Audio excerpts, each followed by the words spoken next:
সাধারণত বধির শিশুদের শব্দ শোনার জন্য বিশেষ ধরনের যন্ত্রের প্রয়োজন হয়। তবে জিন থেরাপি প্রয়োগ করা হলে কোনো ধরনের যন্ত্র ছাড়াই বধির শিশুরা শুনতে পাবে। অক্সফোর্ডশায়ারে জন্ম নেওয়া শিশু ওপাল স্যান্ডি। শিশুটি সম্পূর্ণরূপে বধির হয়ে জন্মায়। তার চিকিৎসার জন্য জিন থেরাপি প্রয়োগ করা হয়। তারপরেই এসেছে আশ্চর্যজনক ফলাফল। ব্রিটেনের ন্যাশনাল হেলথ সার্ভিস জানিয়েছে ওপাল প্রথম ও সবচেয়ে ছোট ব্রিটিশ রোগী যার উপর এই চিকিৎসা প্রয়োগ করা হয়েছে। ওপালের বাবা মা এর ফলাফলে খুশি। ওপালের মা জো স্যান্ডি বলেছেন, অপারেশনের 24 সপ্তাহ পরে আমরা সাধারণ কয়েকটি শব্দ করছিলাম। আমরা অবাক হয়ে তাকে শব্দের দিকে সাড়া দিতে দেখলাম।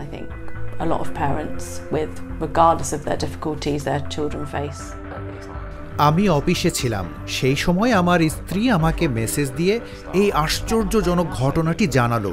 শুরুতে আমি এটা বিশ্বাসই করিনি। আমার মনে হয়েছিল সে আমার সাথে মজা করছে। পরে আমি বাড়ি ফিরে বুঝতে পারি যে আসলে আমাদের সন্তান শুনতে পাচ্ছে। স্পায়ার কেমব্রিজ লিয়া হাসপাতালের একজন কানের সার্জন অধ্যাপক মনোহর ব্যান্স বলেছেন, আমরা ছোট বাচ্চাদের উপর জিন থেরাপির ব্যবহার করা শুরু করেছি। আমরা এখন বিভিন্ন ধরনের জন্মগত শ্রবণ সমস্যা কমানো এবং শ্রবণ শক্তি পুনরুদ্ধার করতে পারি। আমাদের ক্লিয়ার ইমপ্ল্যান্ট এবং অন্যান্য প্রযুক্তি আছে যা প্রতিস্থাপন করতে কাজে দেয়।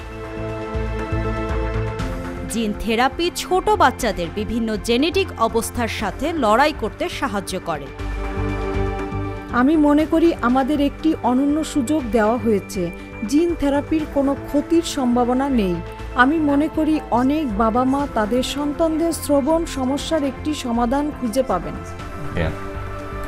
They played us the sounds that she was turning to, and we're quite